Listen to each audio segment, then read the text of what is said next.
রাধে রাধে। কেমন আছো তোমরা সবাই? আশা করছি রাধারানীর কৃপায় সবাই ভালো আছো। তোমাদেরকে স্বাগত জানিয়ে আমার আরেকটি নতুন ভিডিও শুরু করছি। এখন সকালে পুজো অর্চনা সেরে নিয়ে আমি আমার গোপাল সোনাদের বাল্য সেবা দিয়ে দিয়েছি। আর আজ সকালে বাল্য সেবা দিয়েছি ছানা দিয়ে। এখন আবার 10টা ভোগের জোগাড় করব। আর আজ 10টা ভোগের জন্য আমি আমার রাধা দামোদরের জন্য রুটি তৈরি করব। আর রুটির সঙ্গে আজকে কোনো সবজি রান্না করব না, একটু ক্ষীর করেছি, ক্ষীর দিব আর খেজুরের গুড়ের রসগোল্লা দিয়ে 10টার ভোগটা দিয়ে দেব। এদিকে রুটি তৈরি করে নিয়ে 10টার ভোগ দিয়ে আবার সবজি আমান্নি করে নেব। তারপরে আবার দুপুরে ভোগের রান্না করব। আর যারা যারা আমায় কমেন্ট করেছো তাদেরকে জানাই অসংখ্য ধন্যবাদ। আর এইভাবেই তোমরা সবাই আমার পাশে থেকো। আর তোমাদের প্রতি রইল আমার অনেক অনেক ভালোবাসা। আর সকল ভক্তের চরণে আমার সহস্র কোটি দণ্ডবত। সুপর্ণা সরকার আইডি থেকে একজন আমায় বলেছ, তুমি কেমন আছো মা? এমনি তো আমি খুব ভালো আছি। যেহেতু আমার সাইনাসের প্রবলেম, সে কারণে আমার মাঝে মধ্যে একটু গলার সমস্যা হয়ে যায়, একটুতেই ঠান্ডা লেগে যায়, এই আর কি। তাছাড়া আমি ভালো আছি। আর তুমিও খুব ভালো থেকো। আর বেশি করে হরিনাম করো। আর অনেক অনেক গোবিন্দের সেবা কাজ করো। আর গীতাদি, তোমার কথা রাখতে পেরে আমিও ভীষণ খুশি হয়েছি। তুমি ভালো থেকো আর এইভাবে আমার পাশে থেকো। আর রূপক বলেছ এই একই রকম রাধা গোবিন্দ তোমারও আছে, শুনে খুব ভালো লাগলো। বেশি করে গোবিন্দের ভজন করো, হরিনাম করো, গোবিন্দের সেবা কাজ করো। আর খুব ভালো থেকো। আর দেখো 10টার ভোগ দিয়ে আমি চলে এসেছি বাগানে একটু ছিম পাড়ার জন্য। অনেক ছিম হয়েছে গাছে, তাই ভাবলাম আজকে সব ধরনের সবজি দিয়ে একটা সবজি রান্না করব। সে কারণে ছিম পাড়তে চলে এসেছি। আর একজন মামিও এসেছে আমার সাথে, তোমরা তো দেখলে। আর এই গাছগুলো আমি কিনে এনেছিলাম, সেগুলো এখানে লাগানো হয়েছে। আর এখন দেখো সবজি আমান্নি করে নিয়েছি, এখন রান্না বসিয়ে দেব। আর রূপা আমায় বলেছ আমি যেন রাধা দামোদরকে আগে অন্য পোশাক পরাই, তারপরে যেন শীতের পোশাক পরাই। শুনে খুব ভালো লাগলো যে তুমি গোবিন্দের কথা ভেবেছ। আসলে কি আমিও তাই করি, আগে অন্য পোশাক পরাই, তারপরে শীতের বস্ত্র পরিয়ে দিই। কিন্তু গোবিন্দের জন্য যে ধরনের পোশাক বানানো হয়েছে, এই রকম আমার অন্য ধরনের পোশাক নেই। সে কারণে আমাকে এই শীতের পোশাকটা এইভাবেই পরাতে হয়েছে। কিন্তু তোমরা তো দেখেছো আমি যখন রাধারানীকে শীতের পোশাক পরিয়েছি, তার নিচে রাধারানীকে আলাদা ধরনের পোশাক পরিয়েছি, তারপরে আমি শীতের পোশাক পরিয়েছি। আর তুমি যে আমাকে একথা বলেছ, তার জন্য তোমাকে অনেক অনেক ধন্যবাদ। তুমি ভালো থেকো। আর আজ দেখো ফুলকপি আর আতপ চাল দিয়ে রান্না করছি।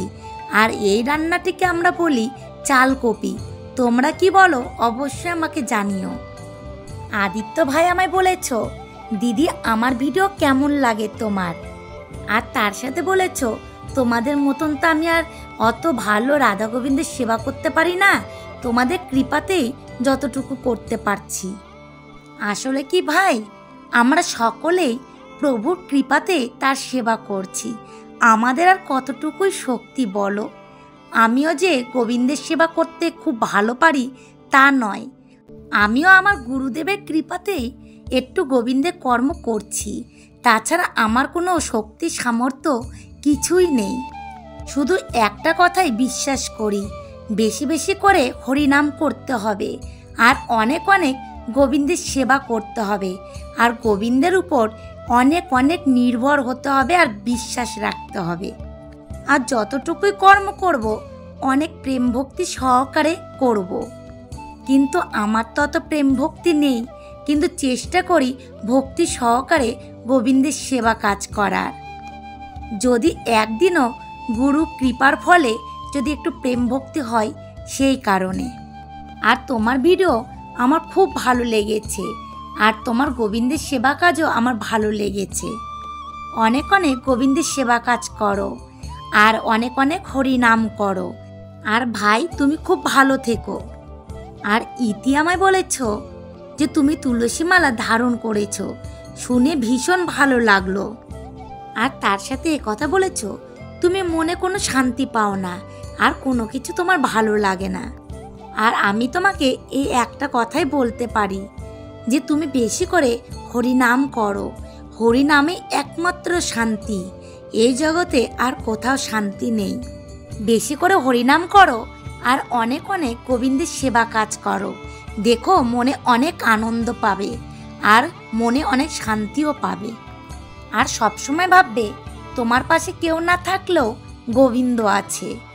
আর তুমি ভালো থেকো, আর তোমার প্রতি রইল আমার অনেক অনেক ভালোবাসা। আর রিমা মদক আইডি থেকে এক বোন আমায় বলেছ যে গোপাল সোনাদের স্নান করার মন্ত্র কি। অনেক সময় দেখা যায় আমরা অনেক কিছুর মন্ত্র জানি না, সেক্ষেত্রে আমরা কি করব? সেই ক্ষেত্রে যে যে মন্ত্র আমরা জানি না সেই সময় আমরা 16 নাম 32 অক্ষর বলে সেই কর্ম করতে পারি।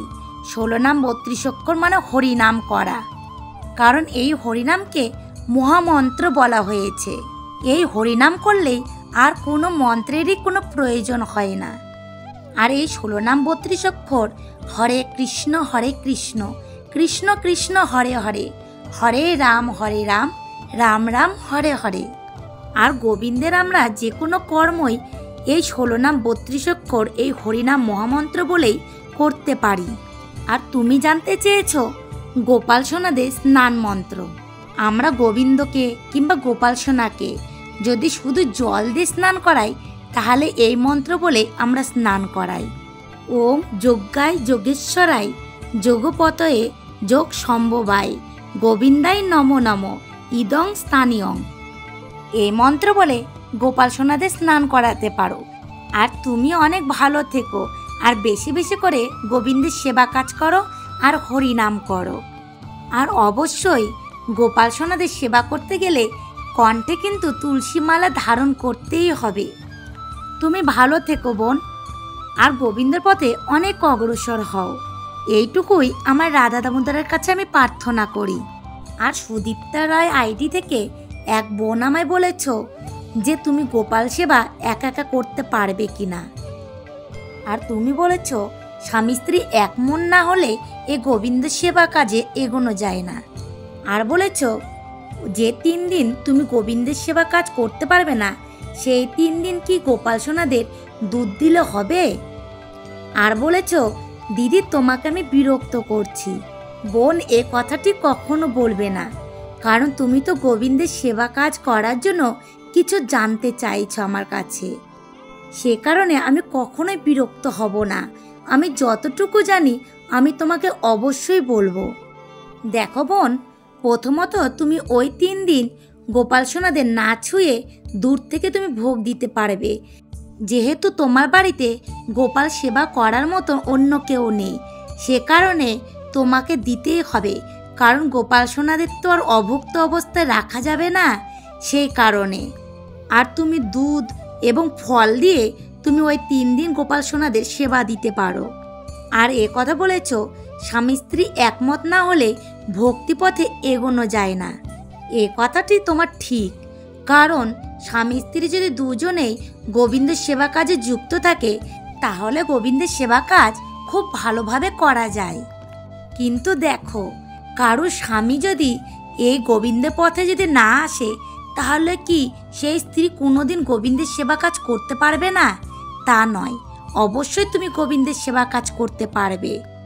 মনে রেখো, গোবিন্দের সেবা কাজের জন্য শুধুমাত্র প্রেম ভক্তি প্রয়োজন, আর কিছুই প্রয়োজন নেই।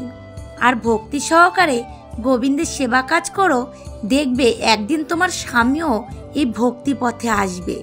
কিন্তু মনে রেখো, তোমাকে খুব নিষ্ঠা সহকারে ভক্তি সহকারে গোবিন্দের সেবা কাজ করতে হবে, আর অনেক অনেক হরিনাম করতে হবে। আর এই হরিনামের প্রভাবে তোমার স্বামী এই গোবিন্দ পথে আসবে আর গোবিন্দের সেবা কাজও করবে। কিন্তু একটা দিকে তোমার খেয়াল রাখতে হবে, তোমার সংসার বজায় রেখে তারপর তুমি গোপাল সোনাদের সেবা কাজ করবে। কারণ অন্যদিকে যদি তুমি সংসারের কোনো কাজকর্ম সঠিকভাবে না করে গোবিন্দের সেবা কাজ করো, তাহলে সংসার অশান্তি হতে পারে। সেই কারণে আর সংসারে অশান্তি হলে দেখবে তোমার মনটাও ভালো লাগবে না। আর যখন সংসারে শান্তি থাকবে, তাহলে দেখবে ধীরে ধীরে তোমার স্বামীও এই ভক্তি পথে আসবে। বেশি করে গোবিন্দের সেবা কাজ করো আর বেশি করে হরিনাম করো, আর তুমি খুব ভালো থেকো। আর সম্পাদি, তুমি বলেছ তোমার শরীরটা নাকি এখনো খারাপ আছে, তুমি কিন্তু ঠিক মতন ওষুধপত্র খেও আর শরীরের দিকে খেয়াল রেখো, আর তুমি খুব ভালো থেকো। আর আজকের ভিডিওটি আমি এখানে শেষ করছি। দেখা হবে পরে কোনো ভিডিওর সাথে। আর আমার এই ভিডিওগুলো যদি তোমাদের একটু ভালো লেগে থাকে, অবশ্যই একটা লাইক, একটা কমেন্ট করে দিও। তোমরা সবাই ভালো থেকো আর আমার পাশে থেকো। রাধে রাধে।